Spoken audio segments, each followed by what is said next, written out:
ಓಂ ನಮಃ ಶಿವಾಯ. ಶ್ರೀಮಜ್ಜಗದ್ಗುರು ಶಂಕರಾಚಾರ್ಯರಿಂದ ರಚಿಸಲ್ಪಟ್ಟಂತಹ ಶ್ರೀ ಶಿವಪಂಚಾಕ್ಷರ ನಕ್ಷತ್ರಮಾಲಾ ಸ್ತೋತ್ರದ ಅರ್ಥಚಿಂತನೆಯಲ್ಲಿ 16ನೆಯ ಶ್ಲೋಕ. ಪಾಹಿ ಮಾಮು ಮಾಮನೋಜ್ಞ ದೇಹತೆ ನಮಃ ಶಿವಾಯ, ದೇಹಿ ಮೇ ವರಂ ಸಿತಾದ್ರಿ ಗೇಹತೆ ನಮಃ ಶಿವಾಯ, ಮೋಹಿತರ್ಷಿ ಕಾಮಿನಿ ಸಮೂಹತೆ ನಮಃ ಶಿವಾಯ, ಸ್ವೇಹಿತಃ ಪ್ರಸನ್ನ ಕಾಮ ದೋಹತೆ ನಮಃ ಶಿವಾಯ. ಹೇ ಈಶ್ವರ, ನಾನು ನಿನಗೆ ನಮಸ್ಕಾರ ಮಾಡ್ತಾ ಇದ್ದೀನಿ. ನಿನ್ನ ಲೀಲೆ ಎಂಥದ್ದು ಅಂತ ಹೇಳಿದ್ರೆ, ಪಾಹಿ ಮಾಂ ಉಮಾಮನೋಜ್ಞ ದೇಹ. ಪಾಹಿ ಅಂತಂದರೆ ಕಾಪಾಡು ಅಂತ ಅರ್ಥ.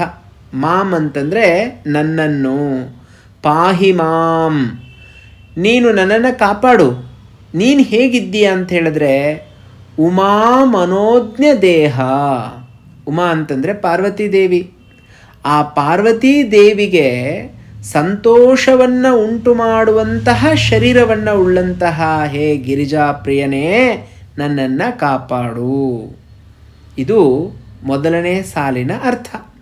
ಎರಡನೇ ಸಾಲು, ದೇಹಿ ಮೇ ವರಂ ಸಿತಾದ್ರಿ ಗೇಹತೆ ನಮಃ ಶಿವಾಯ.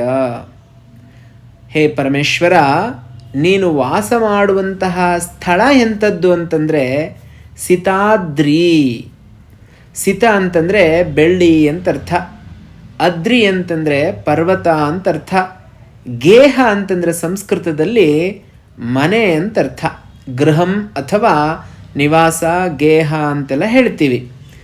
ಸಿತಾದ್ರಿ ಗೇಹ ಅಂತ ಹೇಳಿದ್ರೆ ಬೆಳ್ಳಿಯ ಪರ್ವತವನ್ನೇ ಮನೆಯಾಗಿ ಉಳ್ಳವನು. ಬೆಳ್ಳಿಯ ಪರ್ವತ ಅಂತಂದರೆ ಕೈಲಾಸ ಪರ್ವತ, ಹಿಮಾಲಯ ಪರ್ವತ ಬೆಳ್ಳಗಿರುವಂಥದ್ದು. ಯಾಕೆ ಭಗವಂತ ಅದನ್ನು ಮನೆಯಾಗಿ ಮಾಡಿಕೊಂಡಿದ್ದಾನೆ ಅಂತಂದರೆ, ಜ್ಞಾನದ ಸಂಕೇತ ಬಿಳಿ. ಆ ಜ್ಞಾನದ ಸಂಕೇತವಾದಂತಹ ಬಿಳಿಯನ್ನು ತನ್ನ ಮನೆಯಾಗಿ ಮಾಡಿಕೊಂಡವನು ಅಂತಂದರೆ ಅವನು ಜ್ಞಾನ ಸ್ವರೂಪ. ಜ್ಞಾನವೊಂದೇ ಕಾರಣ ಮುಕ್ತಿಗೆ. ಮಿಕ್ಕ ಭೋಗ ಇವೆಲ್ಲ ಏನೇನು ನಾವು ಬೇಡ್ತಾ ಇದ್ದೀವಿ, ಆಸೆ ಆಕಾಂಕ್ಷೆಗಳು, ಇವುಗಳೆಲ್ಲ ಭಗವಂತ ಈಡೇರಿಸ್ತಾನೆ. ಆದರೆ ಇವೆಲ್ಲವುಗಳು ಕೂಡ ಪುನಃ ಜನನ ಮತ್ತು ಮರಣಕ್ಕೆ ಕಾರಣ ಆಗುವಂಥವುಗಳು. ನಾವೆಷ್ಟೇ ಭೋಗಭಾಗ್ಯಗಳನ್ನು ಪಡೆದರೂ ಕೂಡ ಜನ್ಮ ಮರಣಗಳಿಂದ ನಾವು ತಪ್ಪಿಸಿಕೊಳ್ಳಲಿಕ್ಕೆ ಸಾಧ್ಯ ಇಲ್ಲ. ಜನ್ಮ ಮರಣಗಳಿಂದ ತಪ್ಪಿಸಿಕೊಳ್ಳುವುದಕ್ಕೆ ಒಂದರಿಂದ ಸಾಧ್ಯ. ಅದು ಯಾವುದು ಅಂತಂದರೆ ಜ್ಞಾನದಿಂದ.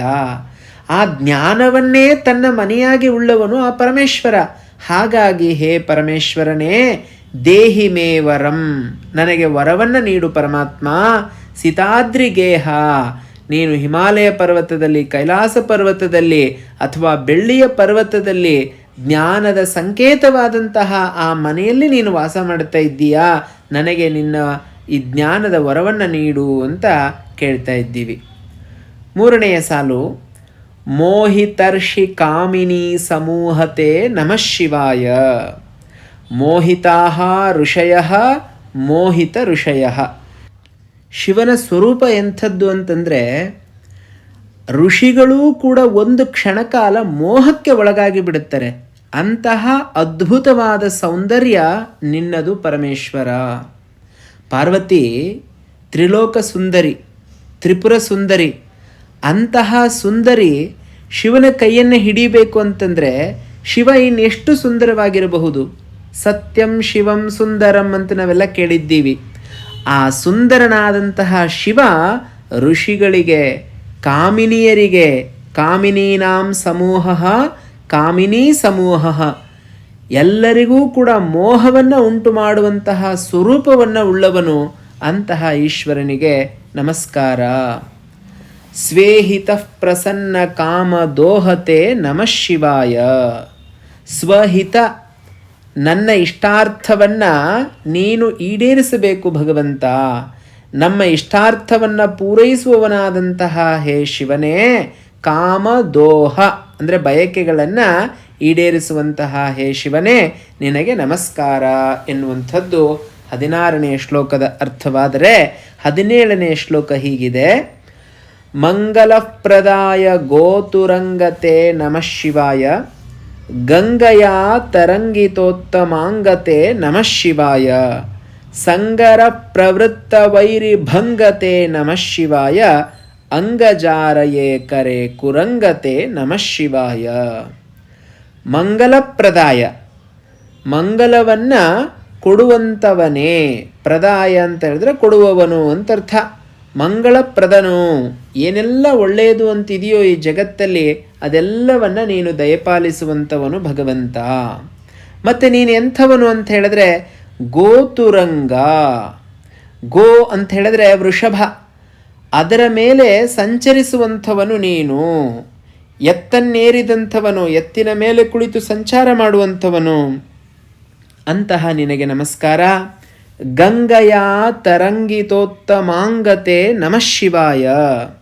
ಗಂಗಯ ಅಂತ ಹೇಳಿದ್ರೆ ಗಂಗೆಯಿಂದ, ಭೋರ್ಗರೆಯುವಂತಹ ಆ ಗಂಗೆಯಿಂದ ಶೋಭಿತವಾದಂತಹ ಉತ್ತಮಾಂಗ. ಉತ್ತಮಾಂಗ ಅಂತ ಹೇಳಿದ್ರೆ ನಮ್ಮ ಶರೀರದ ಎಲ್ಲ ಅವಯವಗಳಲ್ಲಿ ಉತ್ತಮವಾದಂತಹ ಅಂಗ ಶಿರ, ತಲೆ. ಆ ತಲೆಯ ಮೇಲೆ ಗಂಗಾಮಾತೆ ಕುಳಿತಿದ್ದಾಳೆ.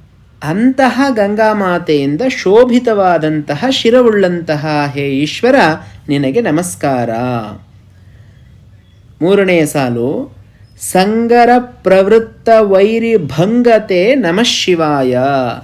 ಸಂಗರ ಅಂತ ಹೇಳಿದ್ರೆ ಯುದ್ಧ ಅಂತರ್ಥ. ಪ್ರವೃತ್ತ ಅಂತಂದರೆ ತೊಡಗುವುದು.